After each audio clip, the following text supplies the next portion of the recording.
क्या आने वाले समय में मोबाइल नेटवर्क भी वीआईपी और आम आदमी के बीच में बंट जाने वाला है? सही सुन रहे हैं आप, ऐसा शुरू हो चुका है, ऐसा होना शुरू हो गया है। अब आप जरा सोचिए कि आप किसी स्टेडियम में मौजूद हैं, क्रिकेट स्टेडियम में मौजूद हैं, मान लीजिए हजारों लोगों की वहाँ भीड़ है, उनके साथ आप भी इंटरनेट चला रहे हैं, फोटो वोटो खींच रहे हैं, वीडियो कॉल कर रहे हैं या वीडियो पे चीज़ें रिकॉर्ड कर रहे हैं।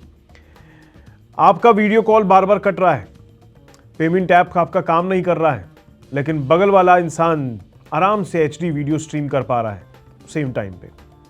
फर्क सिर्फ इतना सा है कि उसके पास प्रायोरिटी नेटवर्क है और अब भारत में इसकी शुरुआत हो चुकी है, क्योंकि एयरटेल ने एक ऐसा कदम उठा लिया है जो आप अभी तक शायद सोच भी नहीं रहे होंगे, आपके दिमाग में कभी ऐसा आया भी नहीं होगा। वो काम एयरटेल ने शुरू कर दिया है और ये कदम जो है ना, टेलीकॉम इंडस्ट्री का पूरा गेम बदलने वाला है। सवाल ये है कि क्या ये कोई इनोवेशन है या फिर डिजिटल इनइक्वालिटी की शुरुआत है? मतलब भेदभाव वाली चीज होने वाली है या फिर सिर्फ इनोवेशन इसको समझा जाए? तो क्या है ये, वो मैं आपको आगे बताऊंगा। दरअसल देश की दूसरी सबसे बड़ी टेलीकॉम कंपनी यानी कि एयरटेल ने अपने पोस्ट पेड कस्टमर्स के लिए priority post paid service launch की है, जो 5G नेटवर्क स्लाइसिंग टेक्नोलॉजी पर आधारित है। आसान भाषा में समझे तो एयरटेल अब नेटवर्क को वर्चुअल हिस्सों में बांट देगी, यानी कुछ यूजर्स को भीड़भाड़ के समय भी बेहतर, स्टेबल और फास्टर इंटरनेट एक्सपीरियंस मिलेगा, खासकर client calls, crowded concerts, busy market या हैवी ट्रैफिक वाले एरियाज में। और कंपनी का दावा है कि पोस्ट पेड यूजर्स को भीड़ के बावजूद ज़्यादा रिलायबल एक्सपीरियंस मिलेगा, मतलब अच्छी सर्विस दी जाएगी उनको। अब यहाँ सबसे बड़ा सवाल ये उठता है कि ये 5G स्लाइसिंग क्या है? अभी तक टेलीकॉम नेटवर्क एक बड़े हाईवे की तरह काम करते थे, ठीक है, आप इसको एक बड़ा हाईवे समझ लीजिए जिसमें टेलीकॉम नेटवर्क का काम आपको दिखाई दे रहा है, जहां सब यूजर्स एक ही रोड पर चलते थे। अगर भीड़ बढ़ गई तो स्पीड कम हो जाती थी, लेकिन 5G स्लाइसिंग में ऑपरेटर उसी हाईवे पर अलग अलग लेन्स बना सकते हैं, यानी प्रीमियम यूजर्स के लिए एक फास्ट लेन अलग से रिजर्व होगी, जिससे सेम जगह पर हजारों लोगों की भीड़ में भी आपका कनेक्शन स्टेबल रहेगा, टूटेगा नहीं। यही टेक्नोलॉजी अब एयरटेल कंज्यूमर लेवल पर ला चुकी है, जो भारत में पहली बार कमर्शियल स्केल पर शुरू हो रही है। लेकिन यहां असली मुद्दा टेक्नोलॉजी से ज्यादा बिजनेस मॉडल का है। मैंने हाल में भी एक वीडियो इस मुद्दे पर बनाया था कि टेलीकॉम कंपनीज लंबे समय से आरपू यानी एवरेज रेवेन्यू पर यूजर बढ़ाने की कोशिश कर रहे हैं, क्योंकि इंडिया में डेटा दुनिया में सबसे सस्ता माना जाता है, लेकिन कंपनीज को 5G roll out, spectrum cost और इंफ्रास्ट्रक्चर पर भारी भरकम खर्च करना पड़ रहा है। ऐसे में एयरटेल प्रीमियम यूजर्स को बेटर सर्विस देकर ज्यादा पेइंग कंज्यूमर्स अट्रैक्ट करना चाहती है। मतलब एयरटेल का खेल सिर्फ बेहतर सर्विस देने तक सीमित नहीं है, असल टारगेट है ज्यादा आरपू और ज्यादा प्रॉफिट कमाने का।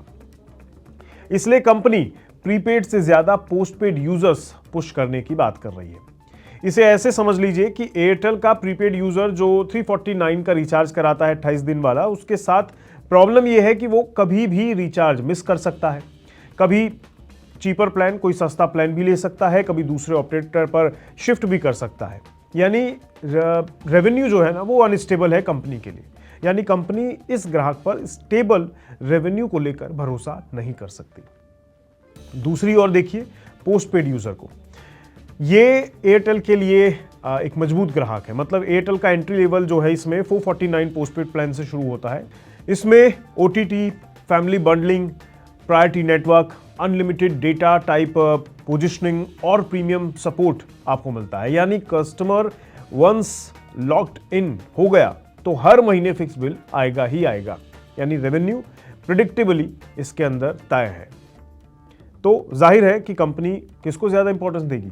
वही कस्टमर जो ज्यादा पैसे दे रहा है और जो ज्यादा रिलायबल भी है, यानी जिस पे ज्यादा विश्वास किया जा सकता है। यही वजह है कि पोस्टपेड यूजर्स को फोकस किया जा रहा है और दूसरे को थोड़ा साइडलाइन किया जा रहा है। मतलब ऐसा नहीं है कि बिल्कुल उनको छोड़ दिया जा रहा है, लेकिन फिर भी पोस्टपेड यूजर्स पर ज्यादा फोकस है, क्योंकि ये प्रीपेड यूजर के मुकाबले ज्यादा रेवेन्यू जनरेट करते हैं।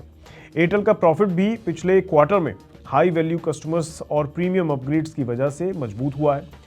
ताज़ा अगर आप डेटा देखें क्वार्टर 4 फाइनेंशियल ईयर 2026 का, यानी जनवरी से मार्च के हिसाब में अगर आंकड़े को देखें, रेवेन्यू जो है कंपनी का, यानी कमाई जो है 55,383 करोड़ सालाना रही है। और ये अगर सालाना आधार पर इसमें देखें तो 15.7% की ग्रोथ इसकी वजह से दिखाई दे रही है। नेट प्रॉफिट देखें तो 7,325 करोड़ का रहा है। आरपू 257 रुपये रहा है, जो पिछले साल 245 रुपये के करीब था। पोस्टपेड यूजर्स में 8 लाख से ज़्यादा नए ग्राहक ऐड हो गए हैं, मतलब वो उनके ही ग्राहक थे लेकिन प्रीपेड थे, वो अब पोस्टपेड में आ गए हैं और कुछ नए भी आए हैं। और साथ ही साथ 4G 5G यूजर्स ग्रोथ अगर देखें तो 7.2% से ज़्यादा रही है ईयर ऑन ईयर बेसिस पर। अब सबसे ज़रूरी बात यह है कि एयरटेल खुद कह रही है कि ग्रोथ का बड़ा रीज़न जो है इसमें सब्सक्राइबर्स का अपग्रेड होना है, यानी यूजर्स का चीप प्लान्स छोड़कर कॉस्टली प्लान्स पर जाना है। अब एक बड़ा सवाल ये भी उठ रहा है, क्या ये नेट न्यूट्रलिटी के लिए खिलाफ है, ये जो चीज़ ये करने जा रहे हैं या जो कर चुके हैं? नेट न्यूट्रलिटी का मतलब होता है कि टेलीकॉम कंपनी इंटरनेट पर सबको बराबरी से ट्रीट करे, यानी चाहे आप 200 रुपये वाला रिचार्ज कराएं या 2000 वाला, इंटरनेट एक्सेस में कोई डिस्क्रिमिनेशन, कोई भेदभाव नहीं होना चाहिए। क्रिटिक्स का कहना है कि अगर कुछ यूजर्स को प्रायोरिटी लेन मिलने लगी तो फ्यूचर में बाकी यूजर्स का एक्सपीरियंस कंपैरेटिवली कमजोर हो सकता है। हालांकि टेलीकॉम एक्सपर्ट्स का कहना है कि अभी एयरटेल कंटेंट बेस्ड डिस्क्रिमिनेशन नहीं कर रही है, ऐसा कोई भेदभाव नहीं है, यानी यूट्यूब को फास्ट और दूसरी किसी ऐप को स्लो नहीं किया जा रहा है, यानी यहाँ सिर्फ नेटवर्क क्वालिटी को प्रायोरिटाइज किया जा रहा है। इसलिए टेक्निकली ये नेट न्यूट्रलिटी वायलेशन नहीं माना जा रहा, लेकिन डिबेट ज़रूर एक शुरू हो चुकी है इस मुद्दे की वजह से, क्योंकि अब आप सोचिए ना कि मार्केट इससे इम्पैक्ट होगी। क्या हो सकता है मार्केट पर इम्पैक्ट? अगर एयरटेल का एक्सपेरिमेंट सफल हो गया, इस डिबेट का मुद्दा होने का कारण है ये एक्चुअली बड़ा, अगर ये एक्सपेरिमेंट सफल हो गया तो क्या जियो और वोडाफोन आइडिया, जो दूसरे बड़े ब्रांड्स हैं भारत के अंदर, 2 ही हैं इनके अलावा, क्या वो ऐसा नहीं करेंगे? क्या वो कोई प्रीमियम प्लान्स नहीं लाएंगे? बहुत संभव है कि वो भी ऐसा करेंगे 100%, क्योंकि टेलीकॉम इंडस्ट्री अब सिर्फ चीप डेटा वॉर से निकल चुकी है, वहीं तक सीमित नहीं है। प्रीमियम एक्सपीरियंस इकॉनमी की तरफ बढ़ रही है कंपनियां। दुनिया और हमारा देश खासकर प्रीमियम क्वालिटी का नेटवर्क चाहिए हर किसी को, क्योंकि पहले कंपटीशन डेटा प्राइस पर था, अब कंपटीशन क्वालिटी और रिलायबिलिटी और अनइंटरप्टेड कनेक्टिविटी पर शिफ्ट हो चुका है। यानी फ्यूचर में टेलीकॉम एड्स शायद स्पीड नहीं बल्कि गारंटेड एक्सपीरियंस बेचेंगे। लेकिन इस मुद्दे का दूसरा एंगल और भी ज़्यादा इंटरेस्टिंग है। क्या इससे डिजिटल डिवाइड बढ़ेगा? यही खतरा भी है। आप लोगों के मन में भी ये सवाल होगा, मेरे मन में भी था, इसीलिए मैंने जानने की कोशिश की कि क्या डिजिटल डिवाइड सच में बढ़ेगा। मतलब जिसके पास ज़्यादा पैसा होगा उसे बेटर इंटरनेट मिलेगा और बाकी यूज़र्स क्राउडेड नेटवर्क में स्ट्रगल करेंगे, भीड़ में बेचारे अपने फ़ोन को ऐसे ऐसे घुमाते रहेंगे कि कहीं चल जाए। क्या सच में ऐसा होगा? अगर ऐसा हुआ तो फ्यूचर में online education, digital payments, gaming, work from home और इवन इमरजेंसी कम्युनिकेशन तक में फ़र्क देख सकता है। और ये छोटी बात नहीं है, ये प्रॉब्लम क्रिएट करेगा। आज ये सिर्फ पोस्टपेड यूजर्स तक सीमित लग रहा है, जो कि ठीक है, चलिए इससे कोई शायद ज़्यादा फर्क ना पड़े, लेकिन आने वाले सालों में यही टेलीकॉम का नया बिजनेस मॉडल भी बन सकता है। अब आप सोच रहे होंगे कि क्या आपको भी एयरटेल प्रायोरिटी पोस्टपेड लेना चाहिए? ये ज़रूर आपके मन में सवाल आ रहा होगा ना। देखिए, अगर आप हैवी यूज़र हैं, मतलब लगातार जूम कॉल्स वगैरह करते हैं, बिजनेस वगैरह के लिए आपका इस्तेमाल इसमें ज़्यादा है, या ट्रैवल वगैरह ज़्यादा करते हैं तो कनेक्टिविटी की आवश्यकता आपको ज़्यादा होगी, तो शायद ये आपके लिए ज़रूरी है, आपके लिए यही फ़ायदेमंद रहेगा, आप इसमें चेंज करा सकते हैं। लेकिन अगर आपका यूज़ बेसिक है, मतलब सोशल मीडिया, यूट्यूब और कैजुअल कॉलिंग्स तक सीमित है, तो शायद फ़र्क उतना बड़ा महसूस ना हो।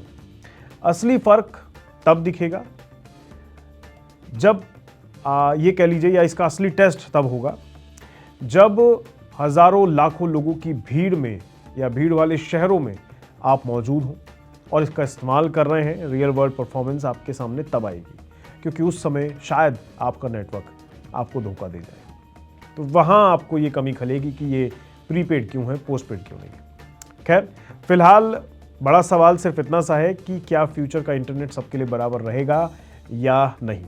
नेटवर्क से तो काम चला लेंगे, पर इंटरनेट से तो नहीं चल सकता। या फिर नेटवर्क भी अब एयरलाइन की तरह इकॉनमी और बिजनेस क्लास होने जा रहा है। ये बड़ा सवाल है। कमेंट करके बताइए आपको क्या लगता है, आपकी क्या ओपिनियन है इस पूरे मुद्दे के ऊपर। मुझे इंतज़ार रहेगा आपके सोच का। आज के लिए इतना ही, दीजिए इजाज़त, नमस्कार।